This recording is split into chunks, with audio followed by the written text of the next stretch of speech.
એનો હિસાબ ન હોય. પણ ક્યાં ગયા જોશી સાહેબ? ક્યાં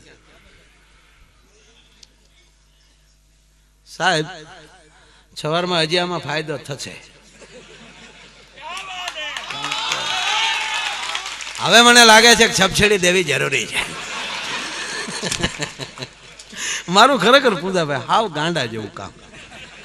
આ હકીકત કહું, મને જો પ્રોગ્રામ હું ઓછા લાકડે ન પડું. હા સાહેબ, અમારા હારા હારા કલાકારો ગાય ગાયને વૈયા ગયા, છોકરા અત્યારે કાંઈક પછી કોઈ મારો બાપ કાજી જીવતા હોય બકરી મરે તોય ખરેખરે આવ્યા હતા. પછી કાજીની કૂતરી મરી ગઈ તોય આખું ગામ આવ્યું હતું. કાજી મરી ગયો મારો બાપે ન આવ્યો. હા એટલે આમાં છે ને ભાઈ બહુ લે છે. આ લે છે ખિસ્સા નથી કાપતા ને જાહેરમાં કહે. અને હું તમને એટલું કહું કે તમે એમ કહો છો કલાકારો આપણા ગુજરાતના ડાયરાના કલાકારો કીર્તિદાન એટલા લઈને ફલાણા લઈને, તમે કુમાર શાનુનું કોઈ દી નામ લીધું? તમે 3-4 જ ગીત ગાઈને વૈયા જાય. મહાન છે કલાકારો, મારા માટે પુણ્ય છે. પણ તમે કોઈ દી ઓલો શું નામ કૈલાસ ખેરનું પૂછ્યું હું બજેટ છે? 45 લાખ રૂપિયા છે. અને એ તમારે આ પ્લાનમાં તો તમારે એની બહુ વ્યવસ્થા કરી દેવી પડે. અને ગાય ત્યારે 3-4 ગીત જીરે સખી મંગલ ગાવોજી કીર્તિદાન ગાય ને, ભલે ગાયું કૈલાસ ખેરે પણ કીર્તિદાન ગાય કૈલાસ ખેરે ખુદે સાહેબ એને સ્વીકાર્યું હતું. ऐसा मैं नहीं गा सकता, ये कुछ अलग है. कैलाश खेर तो गाता है तो कोई खारा बेन गाता है जहाँ लटको करता जाए. એને કેટલા અહીંયા બિસ્લેરી પડી હોય, અહીંયા બિસ્લેરી ટેબલ મૂક્યા, ત્યાં એક નેપકિન પડ્યું હોય, આમાં ગાતો જાય, ત્યાં મોઢું લૂસતો જાય. અને એ ગીતને બહાર લાવવા માટે 80 જેટલા સંગીતો પીડ્યા હોય. અને આપણા ડાયરાનો કલાકાર સાહેબ એક હાર્મોનિયમ ને તબલું ને એક બેન્જો લઈને બેસી જાય, 4 કલાક સુધી હા ન લે. અને એ કદાચ 4 લાખ રૂપિયા લે કે એ તો બહુ ઓછા કહેવાય. ઓલાના સાજિંદાના જે એના સાઉન્ડનો અમે ઓલો કૈલાસ મહાદેવ શંકર કૈલાસનું આવ્યું નામ શંકર મહાદેવને વડોદરા લાવ્યા હતા સાહેબ. એના સાઉન્ડનું ભાડું 9 લાખ આપ્યું છે. નહીં મારે તો હજી વધારે જ જવા છે. સારું, જેમ પૈસા બાપુ વધારતો ગયો ને એમ પ્રોગ્રામ વધતા ગયા. બોલો. અને આજે જૈન લોકોના અમારા પ્રોગ્રામ આવે ને મુંબઈના, એને અમે જો 4 લાખ કહી ને તો એમને તારીખ ન આપે. 4 લાખ લેતો હોય તો શું એ ગાઈ દે. એને તો અમારે મોટું જ કેવું પડે કે એટલા હોય તો એકચ્યુઅલી કાંઈક એમાં હશે, આમાં આમ હાલે. આપણી ઘોડે કહ કાઢવા વાળા ન હોય.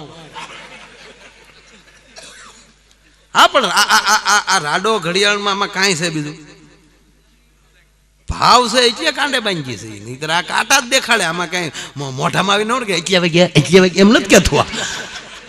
એનો ભાવ એવો છે. રોલ્સ રોય ગાડીમાં શું છે, દેશી એમ્બેસેડર જેવી લાગે. રોલ્સ રોયનું ફર્સ્ટ મોડલ 13 કરોડનું. તો તમે બેહો તો હું કાંઈ. અને પછી એવરેજ 3 કિલોમીટર પેટ્રોલ. અને એવી ગાડી લેવા દે કે એવરેજ થોડો પૂછતો હોય. હમણાં એક મર્સિડીઝ વાળાને શોરૂમમાં જઈને કીધું કે શું તમારી ગાડીના શું ભાવ છે? બોલા કે 1.25 કરોડ. એવરેજ શું આપે? બોલો કે બહાર જ નીકળે, બહાર નીકળ લુકે.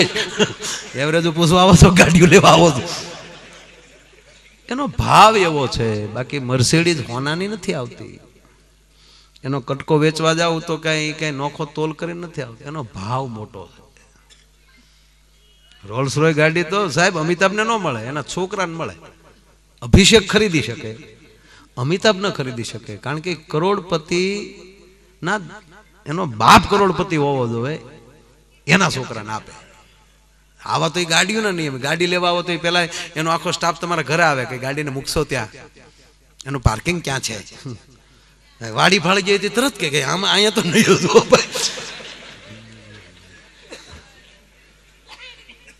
આ વાત હું શું કામ કરું છું? આવનારી પેઢીને આમ પોતે કંઈક બનો એ માટેના પ્રયાસો છે મારા.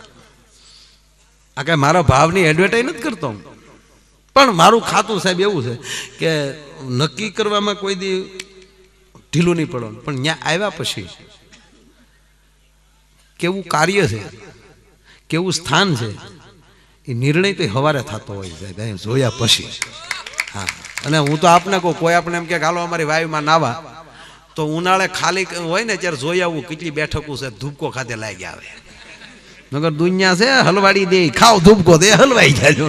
ગમે ત્યાં ધૂપકો ન ખાઓ.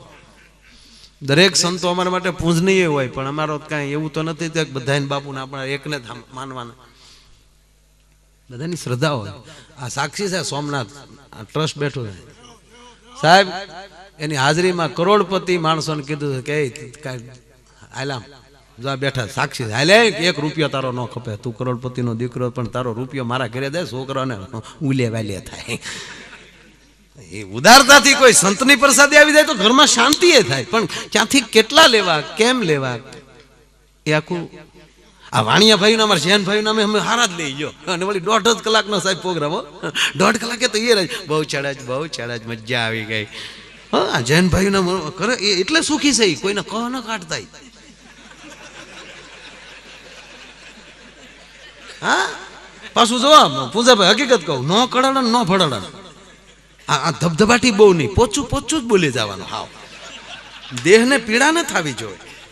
એમાં જો આ જે મેં હમણાં કાદુ મકરાણીની વાત કરી તો અડધા વૈયા જાય ડો. પોચું બોલો. એક જગ્યાએ મેં શરૂ કર્યું, ડમક દાદુ, મને કે ધીરે ધીરે છોકરા રડે છે.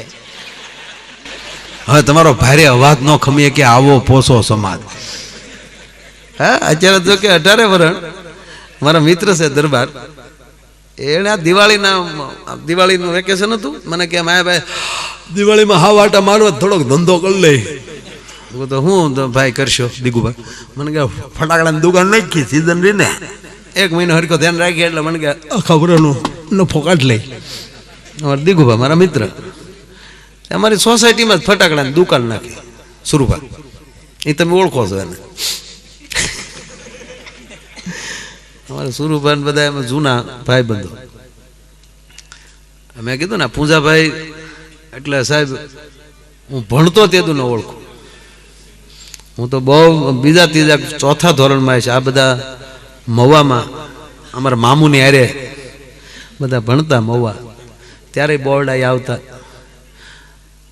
સાહેબના બાપુજી એ પણ બોરડા સાહેબ ક્યારેક આવેલા મજૂરો લેવા માટે શેરડીના કામના, એ આવતા. એટલે કીધું ના ઓળખીએ આપણે, એટલે બધા ઘરનો જ ડાયરો છે, એટલે આમાં કાંઈ મારી કાંઈ પરિચય દેવાનો હોય નહીં. હું પેલા હું કરતો એ બધાને ખબર જ છે. હા, તો કોને ખબર હારું કેમ થઈ ગયું. મારા મને એકલા વિચાર આવે, મારો આ રોડે કેમ સીડ્યો હોય. એટલે બસ જેમાં જે બનો એકવાર બની જાઓ, ઓલાને નોંધ લેવી જ પડે. બાકી પૈસો જ બધું ઠીક છે. હવે આમાં કાંઈ પણ લઈ લેવા.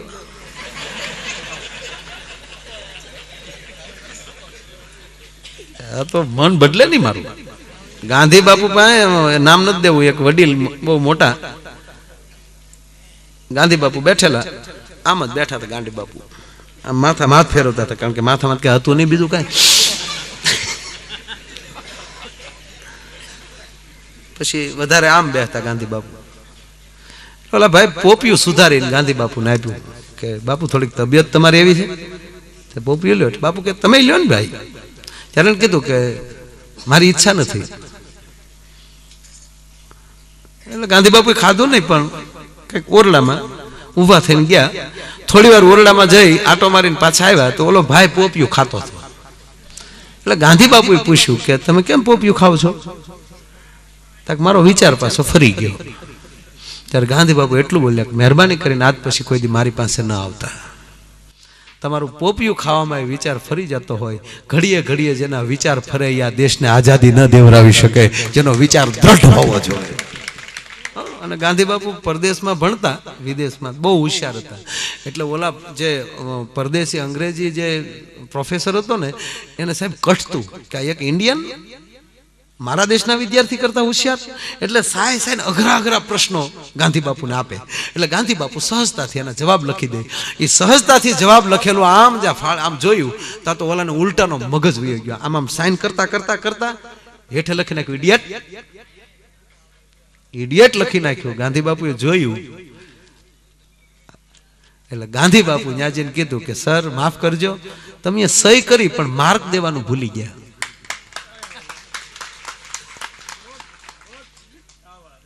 બોલો, ઈથી ક્રોધમાં એકવાર કાંઈક કોલેજના ફંક્શનમાં જમણવાર અને એક જ ટેબલ ઉપર ગાંધી બાપુનો ઓલો પ્રોફેસર જમવા માટે ભેગા થઈ ગયા. વિદ્યાર્થી સાથે જમવાનું હતું, એમાં ગાંધી બાપુ બેઠા. એટલે ત્યારે ગાંધી બાપુ નહોતા, વિદ્યાર્થી હતા, મોહનલાલ હતા. અને પ્રોફેસર ખીજાને એવું બોલ્યો, એ તો અંગ્રેજીમાં છે, ખીજાને બોલ્યો કે એક જ ટેબલ ઉપર ભૂંડ અને ગરુડ એક સાથે ન બેસી શકે. ત્યાં ગાંધી બાપુએ કીધું તો હું ઉડી જાઉં.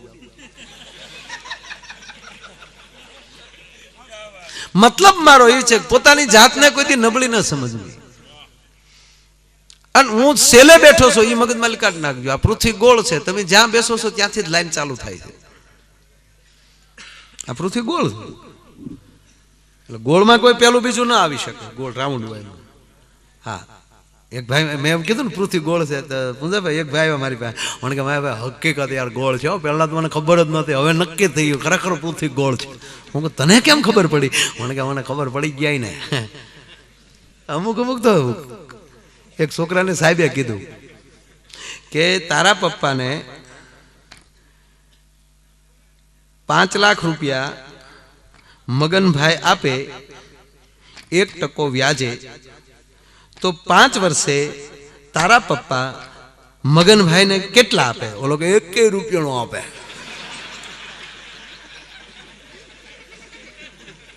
બોલા સાહેબ ખીજાણા, તું ગણિત નથી જાણતો? એ કે ગણિત જાણું છું પણ તમે મારા બાપા નથી જાણતા.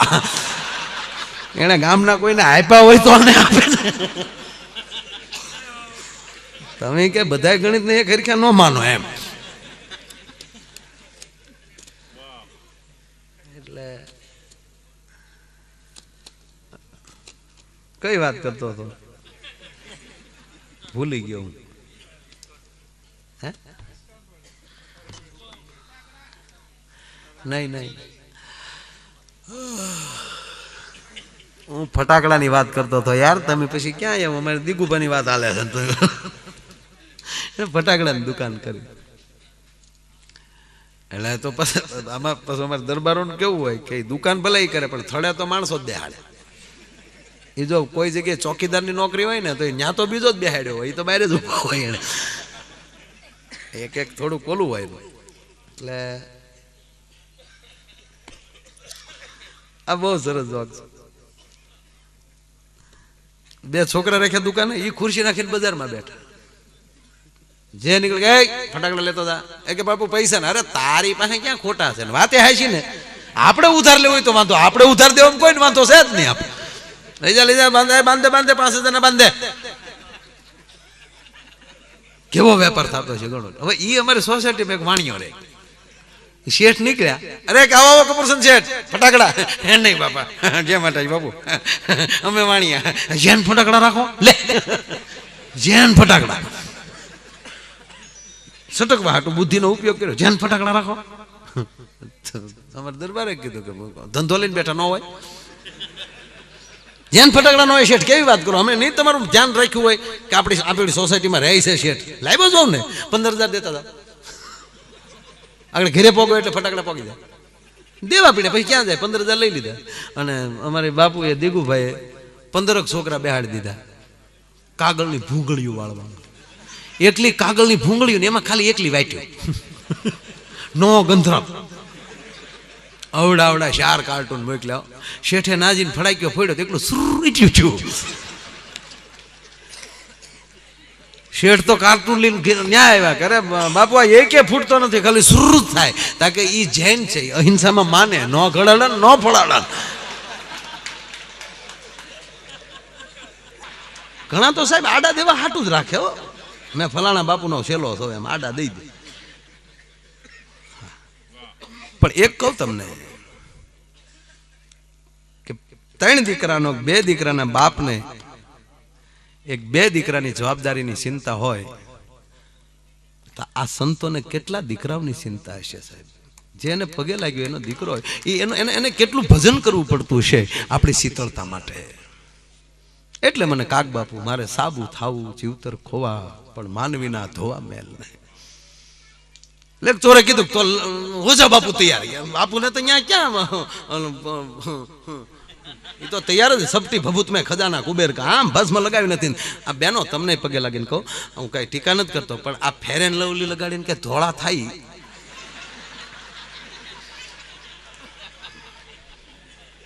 હા એ વાતમાં મજા જ નથી. એ એડવર્ટાઈઝમાં આવે ઓલરેડી ધોળિયું હોય જ.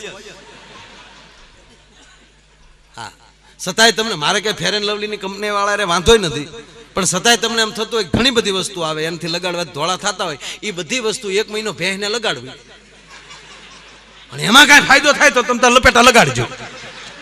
અને મને તો સાહેબ હકીકત કહું કે મને ચિંતા એ થાય કે આ દેશની હિરોઈન નક્કી કરે તમારા ઘરની અંદર કઈ વસ્તુ તમારે વાપરવી. આ દેશની કરુણતા તો તમે જુઓ. આ દેશની હિરોઈન નક્કી કરે જેને એને ભાન નથી પૂરું કેમ પહેરવું નહીં. વિશ્વાસ ખાતર કહું કે જ્યાં સુધી આ દેશના સંતને પૂછીને તમે ચાલતા શીખી જાઓ જો પછી કઈ ઠેહે આવે તો મને કહેજો ભલા માણસ. તમારા ઘરમાં શું વસ્તુ હોવી જોવે એ ભારત વર્ષનો સંત નક્કી કરે. હા તો રહેવા દે ને ભાઈ શું છે